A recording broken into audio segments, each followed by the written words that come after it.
तो hello everyone, तो पहले अपडेट की बात करके चले तो पहली ही अपडेट थोड़ी बेकार वाली है।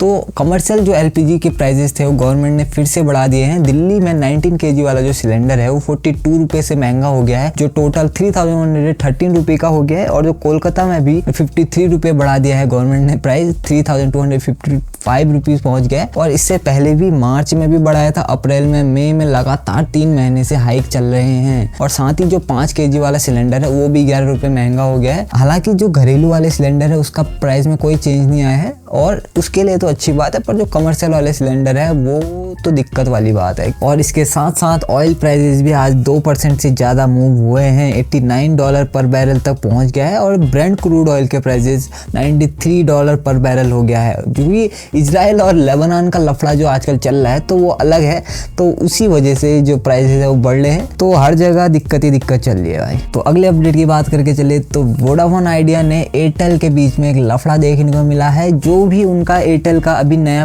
प्रायोरिटी पोस्टपेड प्लान आया था जिसमें 5G यूजर को VIP ट्रीटमेंट मिलने वाला था, जो भी 450 से ज़्यादा रुपए का रिचार्ज करवाएगा पोस्टपेड, इनके ज़्यादा सिग्नल आएंगे, ज़्यादा स्पीड आएगी, तो उसी में इन्होंने पोक किया है। और उनका स्लोगन क्या है पता है एयरटेल वालों का?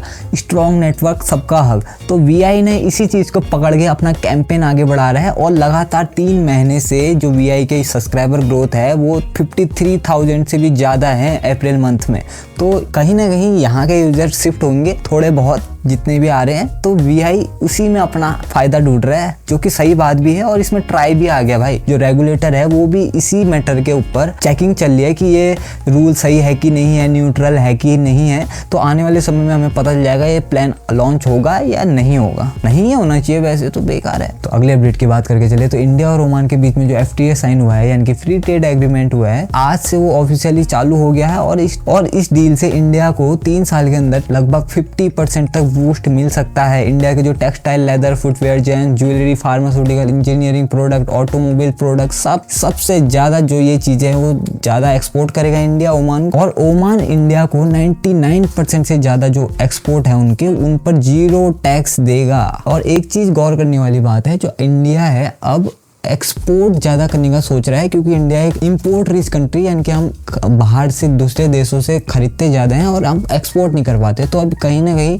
एक्सपोर्ट की तरफ ज़्यादा ध्यान दिया जा रहा है, क्योंकि फ़ायदा ज़्यादा होगा, डॉलर आएंगे। तो अगले अपडेट की बात करके चले तो इंडिया का GST कलेक्शन मई मंथ के अंदर 1.94 लाख करोड़ का रहा है, जो कि पिछले साल के मुकाबले 3.2% से ज़्यादा है। लेकिन ये कलेक्शन अप्रैल मंथ के हिसाब से कम है। अप्रैल में 2.42 लाख करोड़ आया था, उसके हिसाब से कम है, लेकिन ओवरऑल ठीक है। क्योंकि सबसे बड़ी बात यह है कि GST का जो ग्रोथ का मेजर रीजन है वो इंपोर्ट से आता है, जो कि 19% से बड़ा है, 59,000 करोड़ से भी ज्यादा का है। दूसरी तरफ जो डोमेस्टिक GST रेवेन्यू है, यानी कि जो इंडिया से कलेक्शन हुआ है, वहाँ 2.6% से वो गिरा है, तो वहाँ दिक्कत है थोड़ी सी। और स्टेट वाइज परफॉर्मेंस की बात करके चले तो केरला सबसे नंबर 1 पे रहा है विथ 19% की ग्रोथ दिखाई है। कर्नाटका, आंध्र प्रदेश में 11% की ग्रोथ दिखाई है। और उत्तर प्रदेश 9% और महाराष्ट्र 8% की ग्रोथ दिखाई है। ओवरऑल जो GST कलेक्शन है 2 लाख के करीब है अभी, जो कि पॉजिटिव साइन है। पर जो डोमेस्टिक रेवेन्यू है वहाँ गिरा है, तो वहाँ दिक्कत वाली बात है।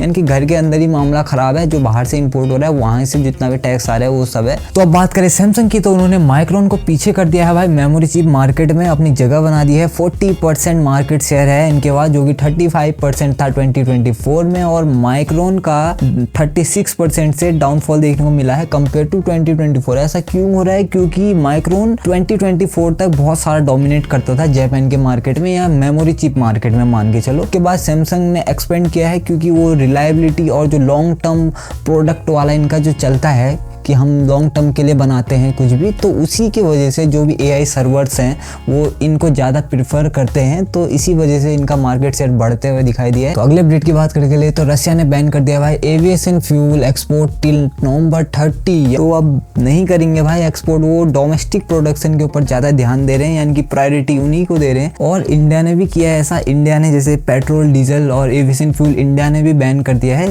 एक्सपोर्ट नहीं करेंगे, डोमेस्टिक कंजप्शन के ऊपर ही ध्यान देंगे। और कहीं ना कहीं ये पता चल रहा है या ये समझ में आ रहा है कि नवंबर तक किया है, देखो कुछ सोच समझ के किया होगा। तो ये जो वॉर चल रहा है, ये वॉर वाला सिनेरियो तो लंबा खींचने वाला है भाई, अभी तो नहीं रुकने वाला है। तो ठीक है, कल मिलते हैं, बाय बाय।